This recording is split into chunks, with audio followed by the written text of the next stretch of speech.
I ended things with the woman I was falling for, while my wife was sitting right next to me, humming along to the radio. Mary didn't ask who I was talking to. She didn't need to. She always knew when something had shifted in the air. But she didn't say a word, just turned the volume knob slightly and kept watching the road ahead like nothing had happened. The silence after that call wasn't heavy, it was clean, like something overdue had finally been done. The breakup had taken less than a minute. I had kept it simple, honest. "Sarah, I can't do this anymore. You deserve someone fully yours. I'm sorry." She didn't scream, didn't beg. She just paused and hung up. Now, as I sat in the car beside Mary, I looked at her profile, elegant, composed, eyes steady like always. The woman who'd stood by me through every storm. The woman I had almost forgotten how to look at properly. For a while, I had been running from my own peace. Sarah was energy and emotion, fire and thrill. But Mary, she was the quiet moment after the chaos. And today, for the first time in months, I wasn't chasing fire anymore. I was coming home to a woman who never stopped being my wife, even when I forgot how to be her husband. Mary turned to me briefly at the red light. "You're quiet." "I was thinking," I replied. "About what?" "About how lucky I am." She blinked just once. "To have a family dinner to attend." "To have you," I said softly. Her lips curled into a faint smile, barely there but enough to hit somewhere deep inside me. She didn't reply, but she didn't have to. In that moment, I wasn't living in a love triangle anymore. I was making a choice, a real one. For the first time in months, I wasn't pretending. And for the first time since everything fell apart, I was ready to put it back together. With her, with my wife, the woman I should have never stopped loving. My name is Matthew, 34, architect by profession, patient by nature, and until recently, completely unaware of how quietly a marriage could start fading. Most days I spend designing spaces for other people's dreams. Open floor plans, sunlit kitchens, clean lines, perfect balance. But somehow the home I lived in, the one built with the woman I married, had grown cold. Not broken, just silent. I met Mary when we were both 20, standing in the aisle of a university bookstore. She dropped 3 thick law textbooks on my foot, apologized without really looking up. I remember smiling and saying something dumb like, "At least it wasn't a criminal code." She laughed, just a short breath through her nose, but it stuck with me. She wasn't loud, she didn't try to stand out, but she carried herself like someone who didn't need to explain anything to anyone. Quiet, focused, graceful. While everyone else tried to impress the world, Mary only ever tried to be honest with herself. That's what drew me in. We dated for 4 years, built a foundation of habits, humor, long walks, shared playlists, and takeout sushi. We talked about everything until we didn't, but that came later. We married young by today's standards, 26. We didn't do it for show. There was no ballroom, no over-the-top proposal. Just a quiet vow in front of 2 families who approved and a future we both believed in. Fast forward 8 years, we still live in the same condo, we still eat dinner together, we still check in on each other's parents. On the surface, it looks stable. Underneath, it's quiet. The kind of quiet that builds up when 2 people start mistaking habit for intimacy, where "how was your day" becomes code for "let's just get through this evening." We weren't fighting, we weren't even cold, we were just distant. And that's when Sarah happened. I won't dress it up. I was wrong. I crossed lines. It started with a conversation at a client's charity event. She was a PR consultant, loud, bold, and full of reckless charm. The kind of woman who asked questions she had no right to ask and flirted like consequences didn't exist. I didn't go looking for it, but I didn't shut it down either. Sarah made me feel noticed, admired, like I was more than just a dependable provider in a quiet marriage. It was flattering, addictive, and incredibly hollow. Because while she made me feel alive, I never felt safe. Not like I did with Mary. I remember one night a couple of weeks ago. We were at Mary's parents' place. I was helping her mother carry dishes to the table, and I nearly dropped a plate. Mary reached out instinctively, steadying my hand, and said softly, "Careful, you haven't dropped one since college." Just a passing comment, a tiny moment. But that one sentence hit me harder than any fight ever could. Because in it, I heard everything I'd forgotten to notice. The history we shared, the way she still paid attention, the way she still knew me. Even after all the space between us, she still saw me as hers. That night, I couldn't sleep. I laid awake thinking about who I was becoming, about how far I had drifted, and about the quiet strength of the woman beside me, the one who never needed to scream to be loyal. Sarah may have given me temporary warmth, but Mary was home. So I ended things. No drama, no lies, just a clean goodbye and a decision I should have made months ago. And now here I was sitting in the car with Mary, headed to my mother's birthday dinner like we had a dozen times before. She didn't know I had just chosen her all over again. She didn't know that today I wasn't sitting next to her out of habit. I was here with intention. She looked beautiful, hair tucked behind one ear, her wedding ring catching the light as she adjusted the AC. She wasn't wearing makeup, just that natural glow she always carried when she didn't realize someone was watching. I reached for the steering wheel with one hand and hers with the other. She looked at me a little surprised. "You okay?" she asked. I nodded. "Yeah, I think I am now." And for the first time in a very long time, I wasn't pretending. You can live with someone for years, sleep in the same bed, drink coffee across the same kitchen counter every morning, and still miss the storm growing in the quiet. It started small, subtle shifts that didn't look like betrayal at first, just long silences, changed routines, fewer shared smiles, the kind of distance that doesn't come crashing in, it drips, drop by drop. I never asked Mary if she noticed. I assumed she did, but I also assumed she didn't care. The truth is, I had stopped caring first. Not about her, but about us. And that's what made room for Sarah. At first, it was nothing. A harmless exchange at an after-party. She was bold, direct. She made a comment about my wedding ring, then laughed when I didn't respond. It should have ended there, but she texted. I replied, then replied again. Soon enough, it became a routine I didn't admit to myself. Sarah filled in all the blank spaces Mary and I had left unspoken. She asked about my day like it mattered. She complimented things Mary never mentioned. She looked at me like I was still becoming something. I told myself I deserved to feel that, even when I knew it wasn't right. But there's something strange about stepping outside of a marriage, whether physically or emotionally. You don't just betray your partner. You betray the version of yourself that promised them forever. That part of me still existed. I had just buried him under ego and escapism. One night, Sarah and I were sitting in her apartment, nothing scandalous, just a movie, a bottle of wine, her legs tucked under her. She leaned over and kissed me without asking. I let her. It didn't feel wrong, but it didn't feel right either, not like it was supposed to. Later, while driving home, I saw Mary's contact photo light up my screen. She rarely called, just one word in her voice when I picked up, "You on your way." There was no suspicion, no anger, just that calm tone she always used when she wasn't sure how to say what she really felt. I said I was 5 minutes out. I was still 20 minutes away, stuck in traffic, caught between guilt and confusion. When I got home, she was sitting at the dining table, flipping through old photo albums. "Look what I found," she said. She smiled and pointed at a picture of us from our honeymoon, barefoot on the beach, her head on my shoulder, my eyes closed mid-laugh. "You used to laugh with your whole face," she said. Then she closed the album and added quietly, "Now you barely smile at all." It wasn't an accusation. It wasn't a confrontation. It was something worse. It was the truth.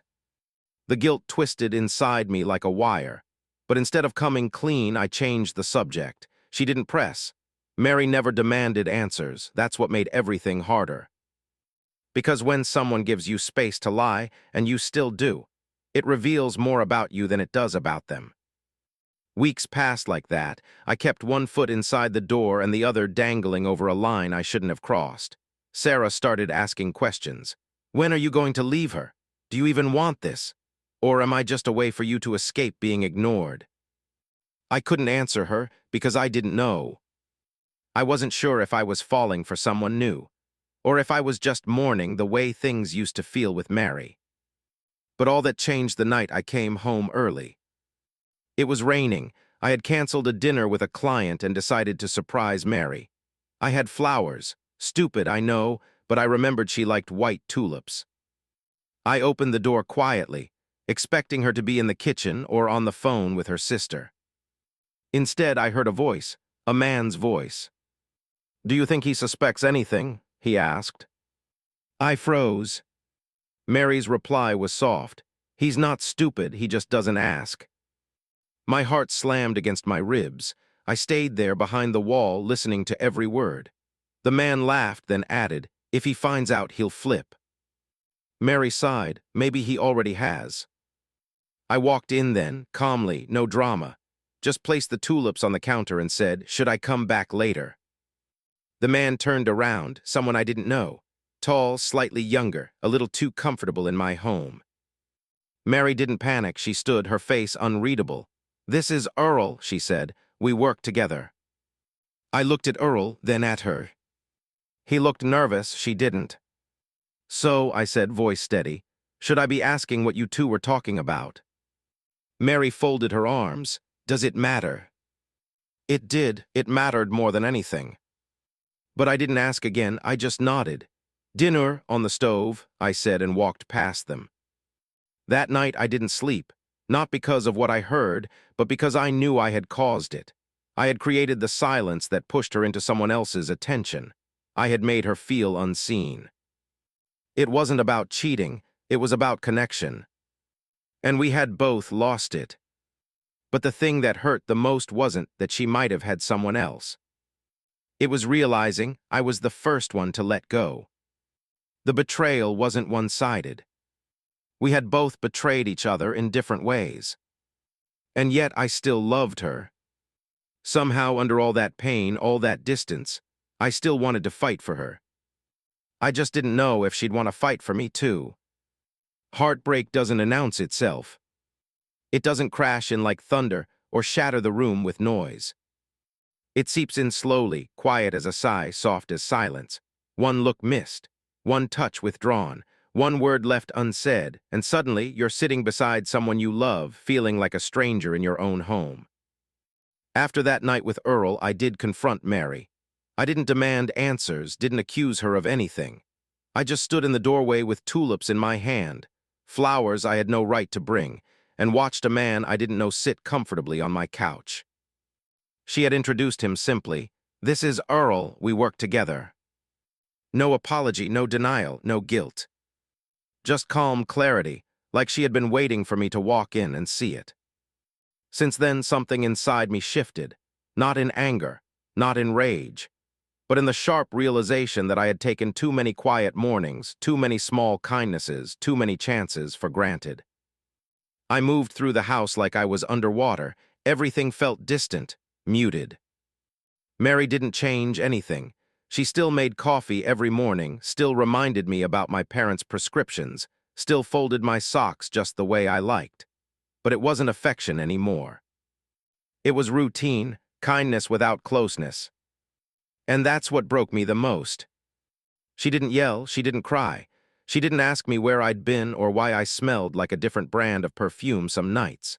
She simply moved through our life with the same grace she always had, minus the warmth. It was like living beside a ghost of what we used to be. And I couldn't blame her, because she hadn't left first. I had. Not physically, not officially, but emotionally, I'd left long before Earl came into the picture. And I couldn't stop wondering, had I pushed her into someone else's arms? Some nights I caught her looking at me when she thought I wasn't paying attention. Her gaze wasn't cold, it wasn't even bitter. It was worse. It was empty. Like whatever part of her used to hope for something more between us, had finally given up. I'd lie awake for hours listening to her breathe beside me, wondering if she was dreaming of a life without me, wondering if she would leave first or if she was just waiting for me too. The texts from Sarah kept coming. "Do you ever miss me? She doesn't see you like I do." Why are you holding onto something that's already over? I never replied. Not once. But I didn't block her either. That was the part that haunted me. I didn't want to go back to her, but I couldn't pretend she hadn't been part of the damage either. She represented the version of myself I hated most, the one that ran from difficult conversations and chased temporary validation. The version Mary would never recognize, or maybe the one she always saw coming. The worst night was the dinner party. We were invited to a colleague's 10th anniversary celebration. Matching place cards, candlelit tables, dozens of couples laughing like love was simple. Mary wore a soft lavender dress. Her hair was pinned just right. She looked stunning and untouchable. Everyone said we looked like the perfect couple. I smiled through all of it. She smiled too. No one noticed we didn't speak the entire ride home. Back at the apartment, she unpinned her hair, set her earrings on the tray, and said quietly, "I'm going to bed." Her voice was steady, too steady. I watched her from across the room, tie still in my hand, buttons half undone. "Mary," I said finally, "can I ask you something?" She paused in the doorway. "If you ever felt something for someone else, would you tell me?" There was a pause, not long, just enough to hear my own heart stop. Then she replied, "Would you?" I didn't answer, because the truth didn't sound like something I deserved to say out loud. She nodded like she already knew. "Good night, Matthew." The door closed softly behind her. I stood in the dark, staring at our wedding photo on the wall. We were younger there, freer, eyes bright. Her head was resting on my shoulder, and I looked like someone who thought forever was simple. I missed that man. But more than that, I missed the woman who used to look at him like he was her world. And now, I didn't know if she looked at me at all. That night I didn't sleep. I just kept thinking. What do you do when the person you love most in the world stops waiting for you to love them back? Because I wasn't afraid she'd leave. I was afraid she'd stay and never forgive me. And somehow that felt worse. 3 days passed without a single real word between us. Not arguments, not avoidance, just silence. Mary and I moved around each other like two diplomats in a neutral zone. Polite, composed, unshakably distant. I left early for work. She stayed late at the firm. We shared a home, not a life. I told myself maybe this was how love dies. Not in betrayal or screaming matches, but in stillness, in repetition, in the growing comfort of emotional numbness. Then came the second twist. Saturday morning. I had just returned from a jog, sweat on my brow, trying to outrun my guilt, my doubt, and the memory of the question she asked me 3 nights ago. "Would you tell me?" I didn't. I walked into the apartment, towel around my neck, expecting her to be in the kitchen sipping green tea, reading the paper like she always did. But she wasn't alone. Sarah was standing by the entrance, right inside our home. Mary stood across from her, calm, silent, pale. I froze. Sarah turned first. "Hi," she said softly. Her eyes flicked between me and Mary. "I thought you weren't going to lie anymore." Mary looked at me like she was waiting for me to speak. I didn't know how she'd let Sarah in or how long they'd been talking. But I knew instantly this wasn't an ambush, it was a test. "What are you doing here?" I asked. Sarah smiled sadly. She called me. My heart dropped. I looked at Mary, stunned. "You what?" Mary's voice was level. I needed to know. She looked right at me, not with rage, not even with heartbreak, just brutal, tired clarity. "I needed to know if you were still lying, or if you ever actually stopped." I had no words, just a rising pressure behind my ribs and 100 versions of an explanation, none of which made her look less right. Sarah folded her arms. "For what it's worth, he hasn't spoken to me in weeks, not since he left, but you already knew that, didn't you?" Mary nodded. Then she turned to me. "I wasn't trying to trap you, Matthew. I just couldn't keep pretending. I had to hear it from her. Not you, her. Because no matter what you say now, I won't believe it unless I see the mess you left behind." Her voice broke just once. and it shattered something inside me. I tried to hold on to this marriage, she whispered. Even after the distance, after I suspected, after you stopped smiling, I held on so long I forgot what it felt like to be held on to. I stepped forward instinctively. She stepped back. Sarah turned to leave. I shouldn't have come, she murmured. Mary didn't stop her. When the door shut, Mary looked at me one last time. I'm not asking for your apologies, Matthew, or your explanations. I'm asking for the truth, all of it, right now or not at all. There was no anger left in her voice. That's what made it terrifying. Because if I didn't answer right then, honestly, fully, I knew I'd lose her forever. Not in a dramatic exit, not in a slammed door, but in a quiet, permanent way. The kind of loss that lives with you, that doesn't scream or curse, just walks away and never looks back. I never thought the most painful moment of my marriage would come in the softest voice. Not in screaming, not in slammed doors, but in a woman quietly standing in our living room, holding nothing but the truth she had been carrying alone for far too long. Mary didn't look away when she said it. I knew, Matthew. I knew before you even started lying. She was standing barefoot on the wooden floor, arms loose at her sides, hair down in waves. No armor, no rage, just her. The version of her I once said I'd never stop protecting and had ended up hurting the most. I stood frozen, unsure whether to sit down or fall to my knees.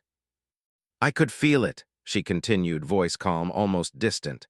The way you stopped asking about my day, the way you stopped noticing when I wore perfume, the way you stopped looking at me like I was still the woman you loved.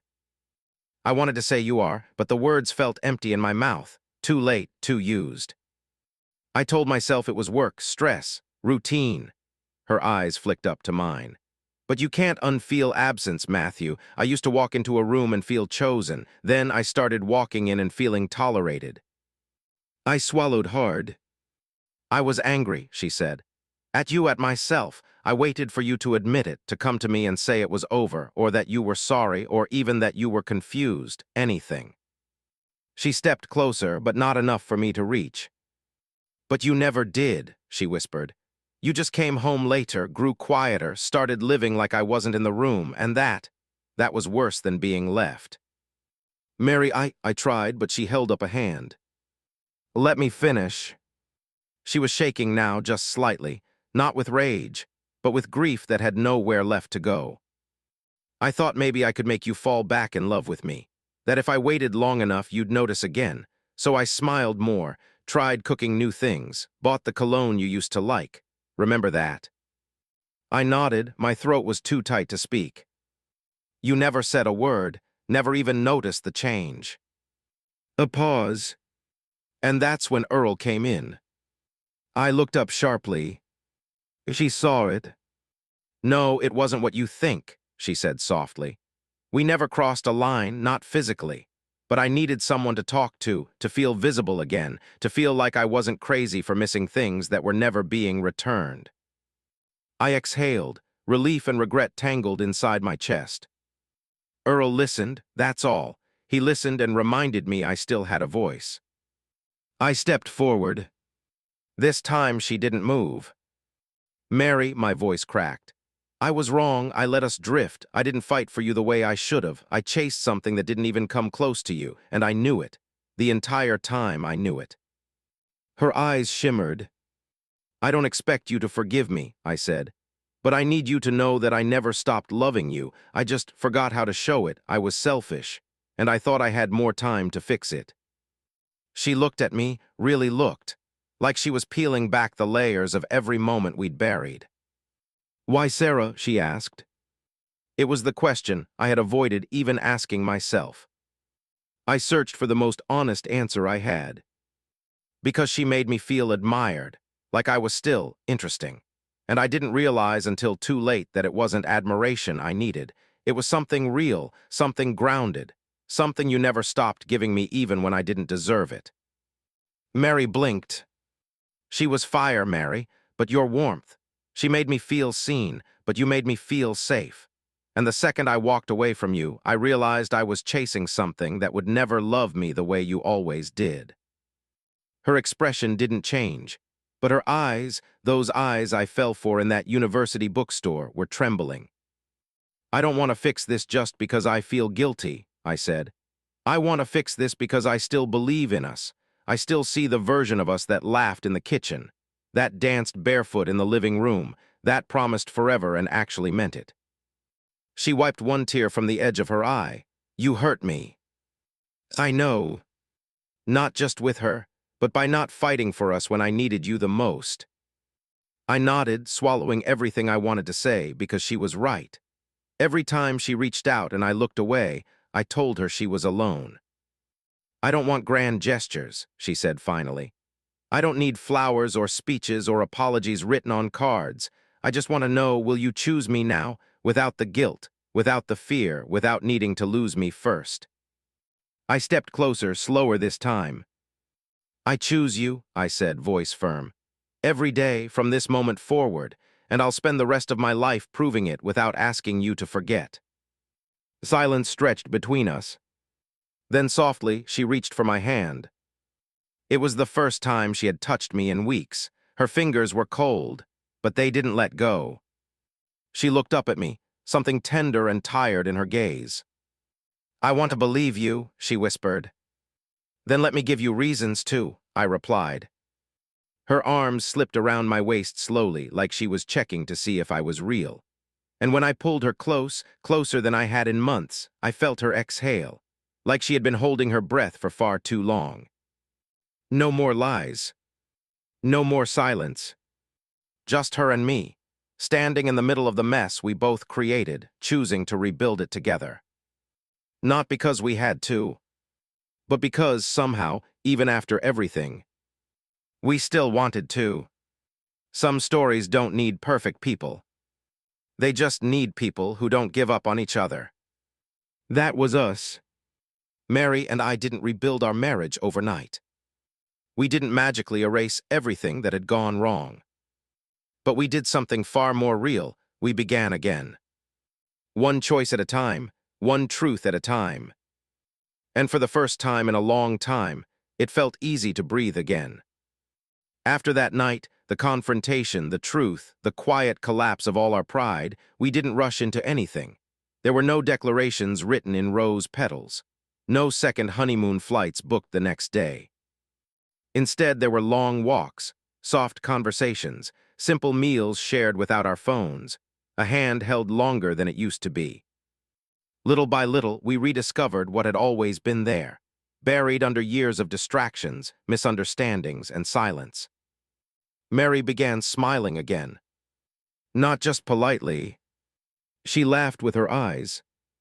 And for the first time in what felt like forever, I made her laugh, not out of courtesy, but because she wanted to. We cooked together badly. She teased me for burning the garlic. I told her it was infused with flavor. She rolled her eyes, but her hand found mine, and stayed there. She didn't just forgive me all at once, but she let me try. And that was enough. Until one afternoon, 3 weeks later, everything nearly shattered again. Sarah showed up. Not in person, not at our door, but online. She began posting subtle jabs, cryptic captions, suggestive photos, and worse, lies disguised as heartbreak. He said he loved me too. Some women win by default, not by devotion.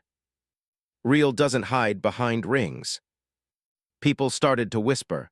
Friends forwarded screenshots. Even Mary's colleagues began asking questions. At first, I offered to handle it, call her, shut it down. Mary simply smiled. No need. I thought she meant to ignore it. I was wrong. The next morning, Mary posted a photo. It wasn't flashy, no filters, no captions. Just a candid shot I'd taken of her.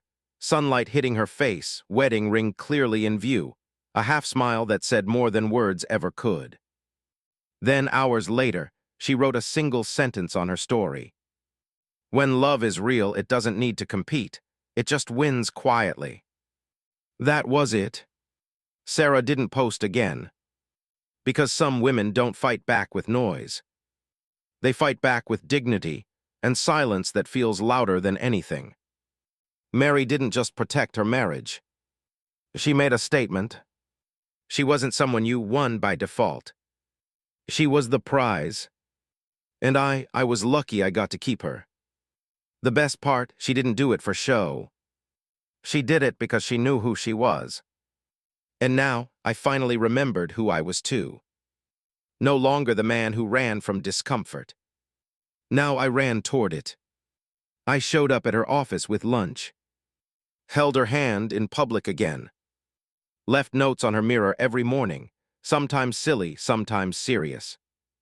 Still the most beautiful woman in every room. If I had to choose again, I'd still pick you, faster this time. Thank you for staying. One morning, she pulled me close and whispered, "You're making it very hard to stay mad at you." I smiled, that's the plan. And then one night, everything came full circle. It was our anniversary. I didn't buy diamonds. I didn't book a fancy rooftop dinner. I took her back to where it started, our old university library, the bookstore, the corner where she dropped those heavy law books on my foot and made the worst joke I ever heard. She blinked when we walked in. "You remembered," she said softly.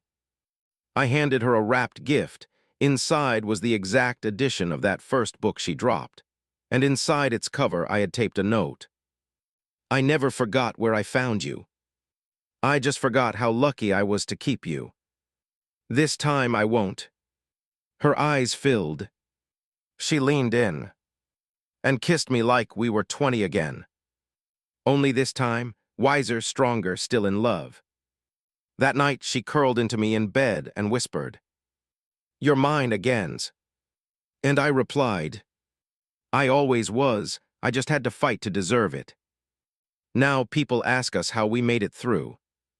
How we stayed married.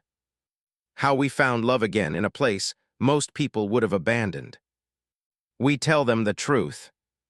Real love isn't perfect, but it's persistent. It fights back even when it's tired. It forgives, not because it forgets, but because it wants a future more than it wants revenge. And sometimes, the ultimate revenge is giving your partner no reason to ever look back. And that was their story. A story about mistakes, forgiveness, and the kind of love that's worth fighting for. But now, we want to hear your story. If this touched your heart, even just a little, let us know in the comments. Tell us, did you relate to Matthew's journey? Have you ever fought to save something real? What kind of stories do you want to see next?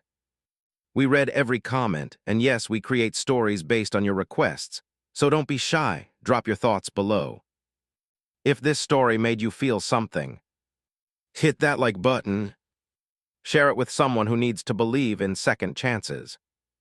And don't forget to subscribe so you never miss a story that might just be about you next.